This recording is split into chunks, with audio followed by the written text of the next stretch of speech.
Welcome to Mansoor channel. இன்றைக்கி நம்ம ஒரு சூப்பரான எக் தம் பிரியாணி பண்ண போகிறோம். வாங்க எப்படி பண்ணுறதுன்னு பார்க்கலாம். ஒரு பேனில் நான் 5 டேபிள் ஸ்பூன் எண்ணெய் எடுத்திருக்கேன். இதில் ஒரு கப் வெங்காயம் நல்லா டீப் ஃப்ரை பண்ணி எடுத்துக்கலாம்.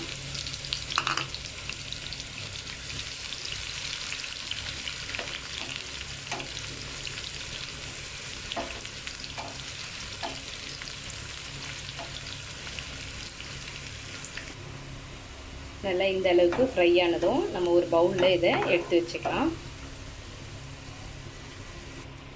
நம்ம ஃப்ரை பண்ண அதே எண்ணெயில் ஒரு 1/2 டேபிள் ஸ்பூன் மஞ்சள்தூள், 1/2 டேபிள் ஸ்பூன் மிளகாய்த்தூள், உப்பு ஒரு 1/4 டேபிள் ஸ்பூன் அளவுக்கு எடுத்துக்கோங்க.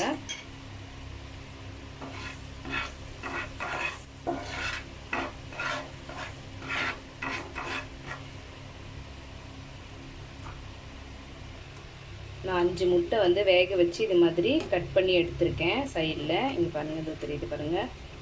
இது மாதிரி லைட்டாக கட் பண்ணியிருக்கேன்.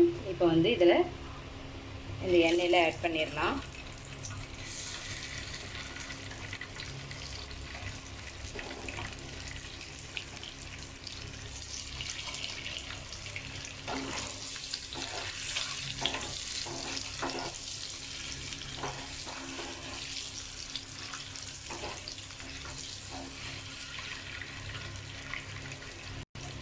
இது மாதிரி கொஞ்சமாக ஃப்ரை ஆனதும் இது தனியாக ஒரு பவுலில் எடுத்து வச்சுக்கலாம்.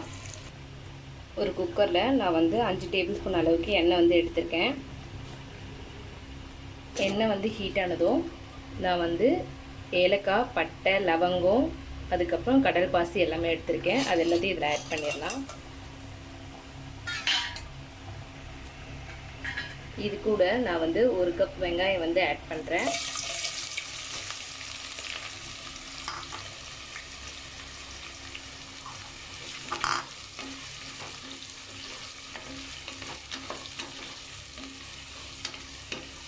பிரியாணிக்கெலாம் பார்த்திங்கன்னா வெங்காயம் நல்லா ஃப்ரை ஆகணும். அதனால் கொஞ்சம் டீப் ஃப்ரை பண்ணுங்கள்.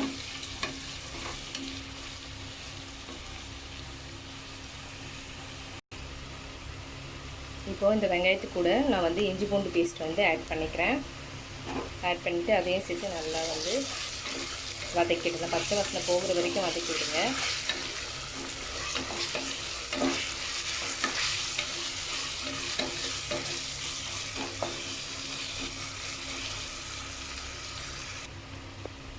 வெங்காயம் நல்லா வதங்கிடுச்சு. இதில் நான் ஒரு 6 பச்சை மிளகா ஆட் பண்ணிக்கிறேன். ஒரு 3 தக்காளி பொடியை கட் பண்ணியிருக்கேன். அதையும் ஆட் பண்ணிக்கலாம். ஆட் பண்ணிவிட்டு நல்லா மிக்ஸ் பண்ணி விட்டுருங்க.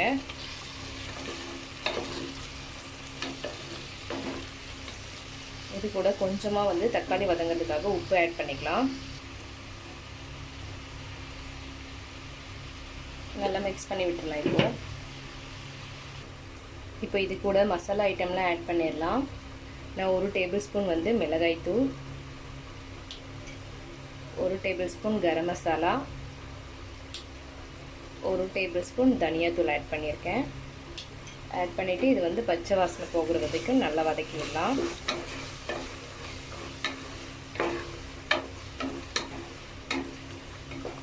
நான் பச்சை மிளகாய் அதிகம் போட்டிருக்கிறதுனால மிளகாத்தூள் 1 டேபிள் ஸ்பூன் தான் யூஸ் பண்ணியிருக்கேன். நீங்கள் உங்கள் காரத்துக்கு தகுந்த மாதிரி நீங்கள் யூஸ் பண்ணிக்கோங்க. இது கூட ஒரு கைப்பிடி புதினா ஆட் பண்ணிக்கலாம்.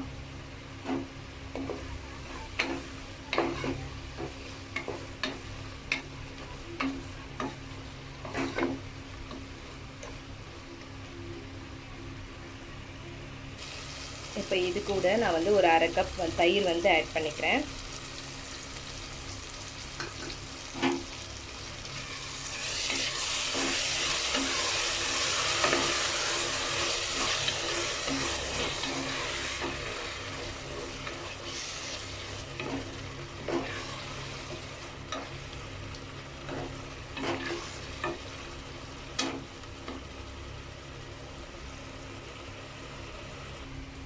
மசாலாவோட பச்சை வாசனைலாம் நல்லா போயிடுச்சு. இப்போ நம்ம ஃப்ரை பண்ணி வச்சுருக்க முட்டையை இதில் ஆட் பண்ணிக்கலாம்.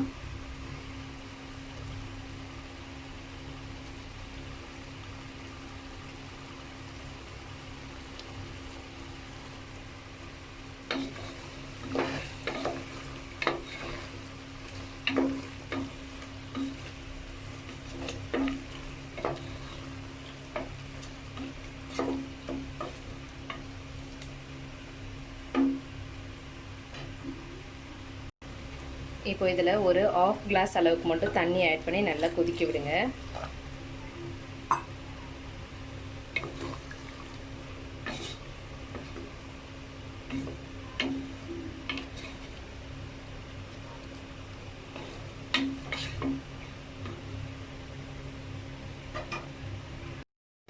நான் அரிசி வந்து ஒரு 1/2 பாயிலில் இது மாதிரி வடித்து வச்சுருக்கேன்.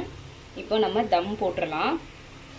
பாருங்கள், மசாலா வந்து நல்லா கொதிச்சிட்ருக்கு. இப்போ வந்து நம்ம அடுப்பை சிம்மில் வச்சுட்டு கொஞ்சம் கிரேவியை மட்டும் எடுத்துடலாம். லேயராக தம் போடுறதுக்கு வந்து நம்மளுக்கு கொஞ்சம் ஈஸியாக இருக்கும். மசாலா வந்து கொஞ்சமாக இருக்குது. இப்போ இது மேலே அரிசி வந்து ஆட் பண்ணிடலாம்.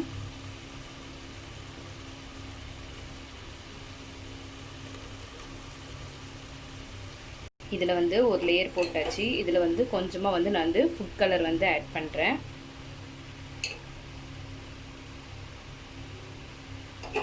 அதுக்கப்புறமா நம்ம பொரிச்சு வச்சு வெங்காயம் இருக்குங்க இல்லைங்களா, அதை வந்து ஆட் பண்ணிக்கோங்க.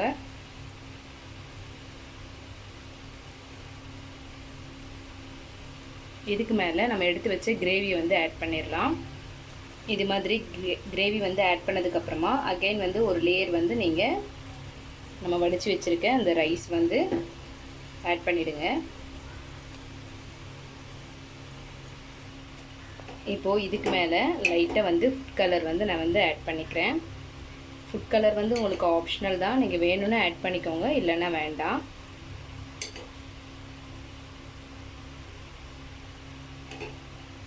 அதுக்கு மேலே நம்ம பொரிச்சு வச்ச வெங்காயம்,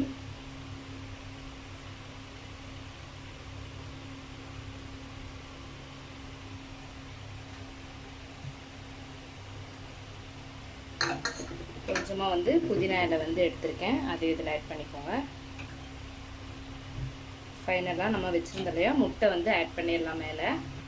இப்போ இதை வந்து நம்ம மூடிட்டு ஒரு 2 மினிட்ஸ் அப்படியே தம்மில் விட்டுடலாம். விட்டுட்டு அப்புறம் ஆஃப் பண்ணி எப்படி இருக்குன்னு பார்க்கலாம். வாங்க இப்போ ஓப்பன் பண்ணி பார்க்கலாம்.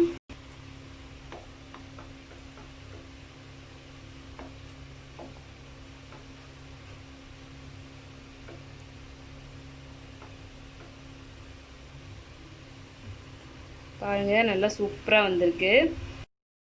பாருங்கள், ஒரு சூப்பரான எக் தம் பிரியாணி வந்து ரெடி ஆகிடுச்சு. இது மாதிரி நீங்களும் உங்கள் வீட்டில் ட்ரை பண்ணி பாருங்கள். ட்ரை பண்ணி பார்த்துட்டு எப்படி இருக்குன்னு கமெண்ட் பண்ணுங்கள். உங்கள் ஃப்ரெண்ட்ஸ்க்கு ஷேர் பண்ணுங்கள். சப்ஸ்கிரைப் பண்ண மறந்துடாதீங்க. தேங்க்யூ.